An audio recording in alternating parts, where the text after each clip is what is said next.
ഒരു വീഡിയോയിലൂടെ നമ്മൾ പ്രധാനപ്പെട്ട 2 അപ്ഡേറ്റുകൾ നോക്കുന്നുണ്ട്. സോ അതിലേക്ക് പോകുന്നതിന് മുമ്പ് നിങ്ങൾ ആദ്യമായിട്ടാണ് ഈ ചാനലിൽ തീർച്ചയായിട്ടും ലൈക്ക് ചെയ്യുക. ലൈക്ക് എന്ന് പറയുന്നത് ഭയങ്കര ഇമ്പോർട്ടൻ്റ് ആണ്. ഞാൻ എപ്പോഴും പറയുന്ന പോലെ പിന്നെയും പറയുന്നത് എന്താണെന്ന് വെച്ചാൽ, അല്ലെങ്കിൽ നിങ്ങൾ ലൈക്ക് ചെയ്യില്ല, അതുകൊണ്ടാണ് പിന്നെയും പറയുന്നത് 100 നമ്മൾ ലൈക്കിൻ്റെ ടാർഗറ്റ്. സോ എല്ലാവരും അതിലേക്കൊന്ന് എത്തിക്കാനായിട്ട് ശ്രമിക്കാം.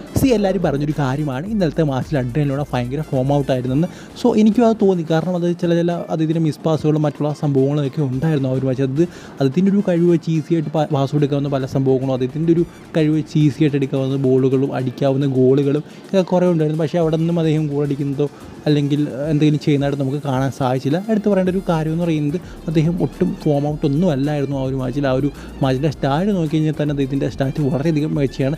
ഏറ്റവും കൂടുതൽ പാസസ് ഇന്നത്തെ മാച്ച് ചെയ്ത അദ്ദേഹമാണ്. ഏതാണ്ട് 71 പാസുകളാണ് അഡ്രിയാനോള ചെയ്തിരിക്കുന്നത്. തന്നെ 8 ചാൻസസ് ക്രിയേറ്റ് ചെയ്തു. ഈ ഒരു 8 ചാൻസ് ക്രിയേറ്റ് ചെയ്ത് കഴിഞ്ഞാൽ നിങ്ങൾ ഇന്നലെ തന്നെ അറിഞ്ഞാണ്. ബട്ട് ഈ ഒരു 71 പാസസ്, മോസ്റ്റ് പാസസ് ഇന്നത്തെ മാച്ചിൽ അദ്ദേഹമായിരുന്നു. അത് ഇതിൻ്റെ സ്റ്റാറ്റിലേക്ക് നോക്കുകയാണെങ്കിൽ എല്ലാം ഉണ്ട്. പക്ഷെ നമ്മൾ ഇതുവരെ കാണാത്തൊരു ലുണയാണ് നമ്മൾ പിച്ചിൽ കണ്ടുകൊണ്ടിരിക്കുന്നത്. ഇങ്ങനെയൊന്നും അല്ല അദ്ദേഹം കളിക്കുന്നത്. സോ അതിൻ്റെ ഒറിജിനൽ കളികളിലേക്ക് അദ്ദേഹം എത്തുമെന്ന് നമുക്ക് വിചാരിക്കാം. ഇനി അടുത്ത അപ്ഡേറ്റ് എന്ന് പറയുന്നത്, ജെയ്മി മക്ലാരൻ അദ്ദേഹത്തിൻ്റെ ഫാൻസിനോട് പറഞ്ഞൊരു കാര്യമാണ്. അത് സോഷ്യൽ മീഡിയ വഴി നമുക്കറിയാം അദ്ദേഹം കഴിഞ്ഞ മാച്ചിൽ ഇറങ്ങുമെന്ന് വിചാരിച്ചിരുന്നു, പക്ഷേ ഇറങ്ങിയില്ല. പക്ഷേ ഇപ്പോൾ അദ്ദേഹം സോഷ്യൽ മീഡിയ ഒരു പോസ്റ്റ് ഇട്ടിട്ടുണ്ട്. ആ ഒരു പോസ്റ്റ് ഇങ്ങനെയാണ്: patience, be out there soon. അദ്ദേഹം പറഞ്ഞിരിക്കുന്നത് ക്ഷമയോടെ കാത്തിരിക്കാനാണ്. എന്തായാലും ഡെർബിയിൽ അദ്ദേഹം ഇറങ്ങും എന്നുള്ള കാര്യം ഏതാണ്ടൊക്കെ ഉറപ്പാണ്. നെക്കിനൊരു പെയിനുണ്ട്, ഇഞ്ചറി ഉണ്ടെന്നൊക്കെ പറഞ്ഞു കേട്ടിരുന്നു. സോ അതൊക്കെ മാറിയെന്ന് വിചാരിക്കാം. നെക്കാണ്, അതുകൊണ്ട് വലിയ പ്രശ്നമില്ല എന്ന് തന്നെ നമുക്ക് വിചാരിക്കാം.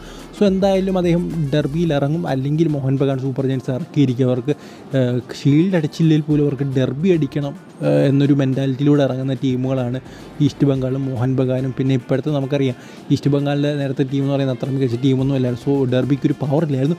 ബട്ട് ഇപ്പോൾ ഡെർബി എന്ന് പറയുന്നത് പവറാണ്. കാരണം മികച്ച ടീമാണ് അപ്പുറത്തും ഇപ്പുറത്തും നോക്കുമ്പോൾ.